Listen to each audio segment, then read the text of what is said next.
সম্মানিত দর্শক শ্রোতা ভাই বোন বন্ধুগণ, দেশ ও দেশের বাহিরে দূরের এবং কাছের যারা যে যেখান থেকে দেখছেন, ভিডিওটি না টেনে সম্পূর্ণ দেখতে থাকুন।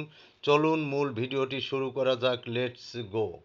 প্রিয় বন্ধুরা, ছোট লোক হঠাৎ বড় লোক হলে যা হয়, কথার ধরন পরিবর্তন হয়ে যায়, মানুষকে তারা মূল্যায়ন করে না, অতীতকে কখনোই মনে রাখে না, ভাবখানা এমন করে যেন সে কখনোই গরিব ছিল না, পরনের পোশাক পরিচ্ছদ কিংবা জামা কাপড় নিয়ে সারাক্ষণ গর্ব করে বেড়ায়, বন্ধু বান্ধব আত্মীয় স্বজনদের সাথে কোনো অনুষ্ঠান কিংবা খাবার খেতে বসলে এটা খাই না, ওটা খাই না, ভালো হয় নাই, বিভিন্ন ধরনের নাক ছিটকায় এবং বড়লোকি একখানা ভাব দেখায়।